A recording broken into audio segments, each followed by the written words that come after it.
¿Qué onda, profe? ¿Cómo está? Un saludo para usted y únicamente para usted porque se supone que es el único que debería estar viendo este video.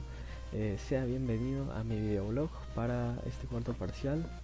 El día de hoy vamos a hablar de un gran tema muy interesante como lo es la tragedia.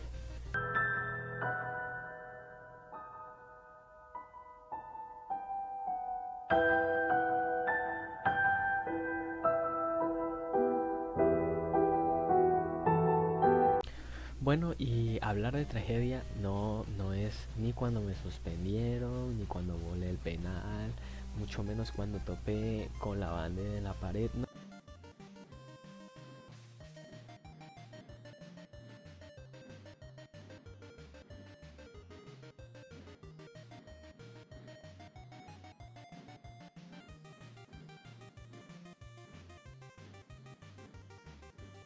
No, eso no. Y mucho menos hablemos del hecho de que nací en Latinoamérica, que eso ya es obvio. Y que sí son tragedias, pero de esa tragedia no vamos a hablar el día de hoy. El día de hoy vamos a hablar de la tragedia en la literatura, no en mi vida, la verdad. La tragedia, debemos de saber primero qué es la tragedia. Bueno, la tragedia es un género dramático surgido en la antigüedad clásica. Este consiste en la representación de una acción seria, cuya gravedad invita a los espectadores a liberar sentimientos de compasión y horror, y suele inspirarse en la mitología clásica. Para el estudio de la tragedia contamos con la siguiente estructura, el cual se divide en prólogo, parados, episodio, el cual se divide en repetición y último, el estásimo y el éxodo. Ok, continuando con el estudio de la estructura de la tragedia, tenemos el prólogo como el inicio o introducción, en la cual se da la presentación del argumento y del conflicto, esto previo a la entrada del coro, y pues su función es ubicar e informar al espectador acerca del castigo que recibirá el héroe.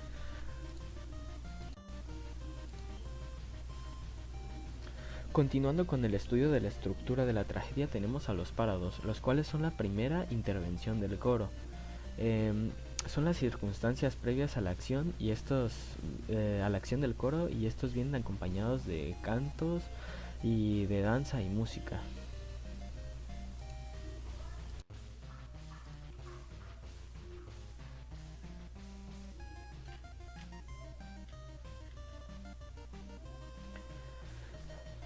Posterior a los parados tenemos a los episodios o al episodio.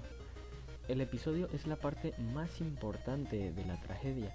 Aquí es donde se desarrolla la acción y se da el diálogo entre el coro y el personaje. Aquí se da la expresión de las ideas del personaje y pues la parte dramática por excelencia.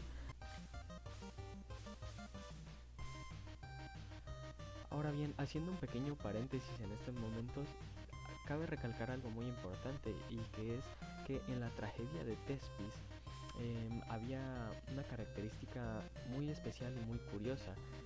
Recuerdan que habíamos mencionado que era el principal el padre de la tragedia, y que este introducía el actor.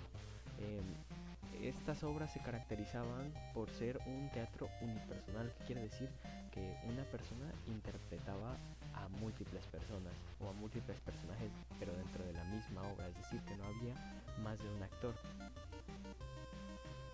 Ahora bien, después de esa pequeña pausa y continuando con la estructura de la tragedia, tenemos el estásimo o los estásimos, que son los cantos del coro, que a lo largo de la pieza aparecen para explicar la secuencia de las acciones o para sancionar las acciones de los personajes, algo así como su conciencia. Y finalmente, para terminar con el estudio de la estructura de la tragedia griega, tenemos el éxodo. El éxodo es el desenlace del conflicto dramático. Este casi siempre se representa con la caída del héroe. Sin embargo, en algunas ocasiones el héroe puede verse redimido.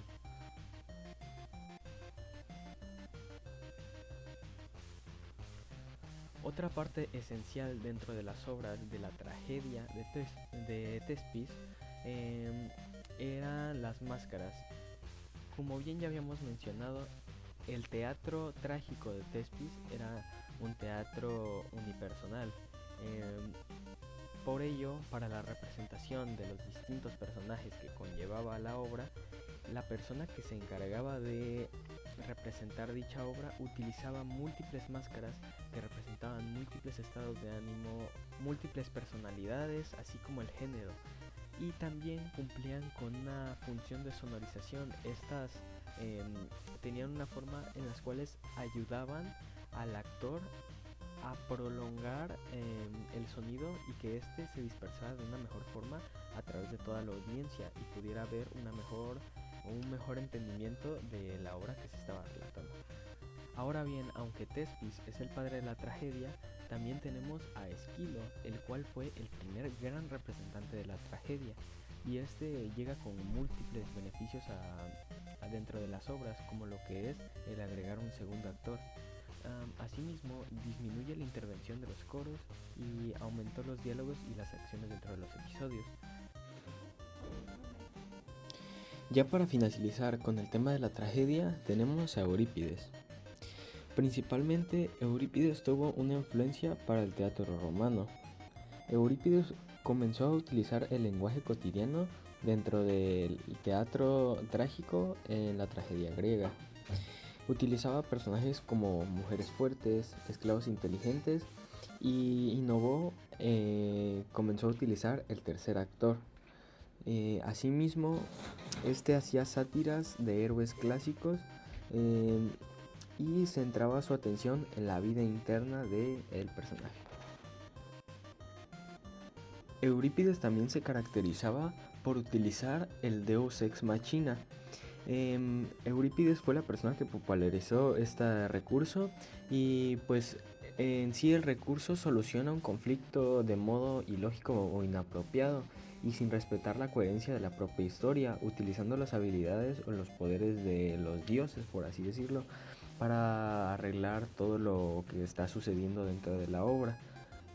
Este también introdujo el prólogo, ya que él mencionaba que le interesaba que se concentraran más en lo que querían reflejar los actores que en la propia historia. Entonces es por eso que antes de eso él contaba, narraba la historia y posterior a esto se realizaba la obra.